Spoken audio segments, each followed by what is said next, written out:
Hi friends, welcome to சாபிட்டாஸ்.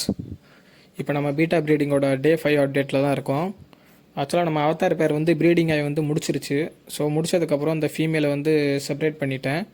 ஆக்சுவலாக 4 to 5 hours வரைக்கும் வந்து ப்ரீடிங் வந்து நடக்கும். ஸோ ப்ரீடிங் முடிச்சதுக்கப்புறம் மேல் வந்து ஃபீமேலை வந்து ரொம்ப அக்ரெசிவ்னஸாக ஃபைட் பண்ணும். ஸோ அந்த டைம் வந்து நீங்கள் வந்து ஃபீமேலை வந்து செப்பரேட் பண்ணிடணும். இல்லை அப்படின்னா அந்த ஃபீமேல் வந்து இறந்து போகிறது கூட வாய்ப்பு இருக்குது.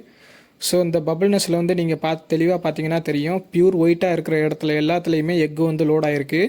இது ஒரு 2-3 டேஸில் வந்து இந்த ஃப்ரைஸ் வந்து எல்லாமே வெளியே வர ஆரம்பிச்சிடும். ஸோ ஒவ்வொரு எக்காக கீழே விழுக அந்த மேல் வந்து அந்த எக்ஸை வந்து எடுத்துகிட்டு போய் அந்த பபிள்னஸில் வந்து ஸ்டோர் பண்ணும். இந்த மாதிரி 3 days ஸ்டோர் பண்ணும். ஸோ 3ஆவது நாள் வந்து பார்த்தீங்க அப்படின்னா ஃப்ரைஸ் எல்லாமே வெளியேறிடும். ஸோ இந்த அவதார பேர் மட்டும் தான் நம்மளுக்கு வந்து ப்ரீடிங் ஆகிருக்கு. ஸோ ஓச்சம் பேரும் நம்மளுக்கு வந்து ப்ரீடிங் ஆகலை. ஸோ அதையுமே வந்து நான் செப்பரேட் பண்ணிட்டேன்.